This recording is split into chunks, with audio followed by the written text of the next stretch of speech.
वो दक्षिण की सुषमा स्वराज के नाम से जानी जाती हैं। जब चंद्रबाबू नायडू ने अपने ससुर से बगावत की तब उन्होंने नायडू का साथ दिया था। अब वही महिला भारतीय जनता पार्टी की राष्ट्रीय अध्यक्ष बन सकती है।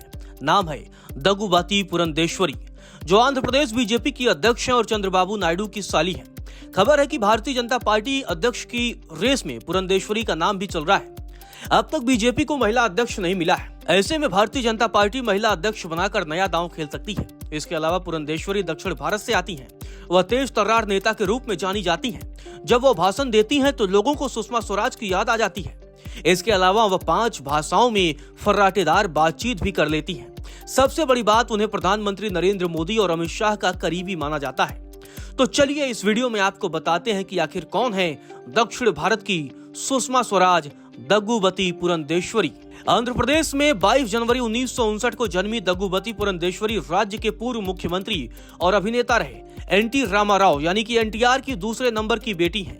राजनीति में डी पुरंदेश्वरी दक्षिण की सुषमा स्वराज के नाम से चर्चित हैं। पुरंदेश्वरी ने ग्रेजुएशन करने के बाद जेमोलॉजी में डिप्लोमा भी किया है। इसके बाद साल 1997 में Hyderabad institute of James and jewellery की स्थापना की। चंद्रबाबू नायडू की शादी टीडीपी के संस्थापक एनटी रामाराव की बेटी नारा भुवनेश्वरी के साथ हुई है। दग्गुबती पुरंदेश्वरी नायडू की पत्नी नारा भुवनेश्वरी की बहन है। 1996 में जब एनटी रामाराव का तख्ता पलट किया गया था तब पुरंदेश्वरी ने नायडू का समर्थन किया था। उस वक्त उनके इस रुख की काफी चर्चा भी हुई थी। गौरतलब है पुरंदेश्वरी ने नायडू का उस समय समर्थन किया था जब उन्होंने अपने ससुर एनटीआर को सत्ता से हटाकर खुद मुख्यमंत्री बन रहे थे। पुरंदेश्वरी की पढ़ाई लिखाई चेन्नई से हुई है। स्कूली पढ़ाई पूरी करने के बाद उन्होंने 1979 में लिटरेचर में बीए किया। 2004 के 14वीं लोकसभा चुनाव में उन्होंने फिल्म निर्माता दग्गुबाती रामानायडू को हराया। पहली बार वो बापटला निर्वाचन क्षेत्र से जीतकर संसद पहुंची। इस बार लोकसभा चुनाव में उन्होंने राजमहेंद्रवरम सीट से करीब 2.5 लाख वोटों के बड़े अंतर से जीत हासिल की है। उन्होंने अपने निकटतम प्रतिद्वंदी वाईएसआर कांग्रेस के जी श्रीनिवास को हराया है। गौरतलब है कि एक समय कांग्रेस की कद्दावर नेता रहे पुरंदेश्वरी को पार्टी में साइडलाइन होने का डर सताने लगा था, लिहाजा उन्होंने 2004 में कांग्रेस का दामन थाम लिया था।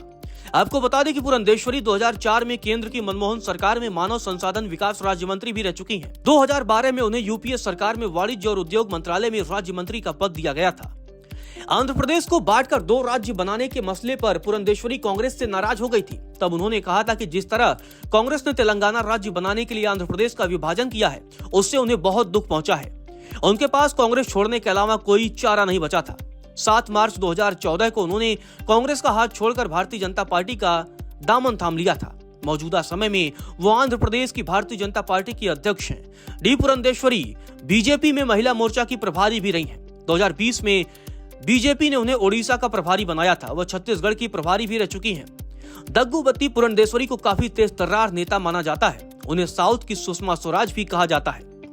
दग्गुबती पुरंदेश्वरी 5 भाषाओं की जानकार हैं।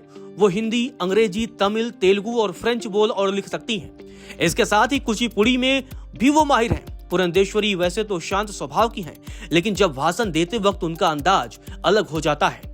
उनके बेबाक अंदाज की वजह से उनकी तुलना दिवंगत दिग्गज नेता सुषमा स्वराज से की जाती है। इसी वजह से उन्हें साउथ की सुषमा स्वराज कहा जाता है।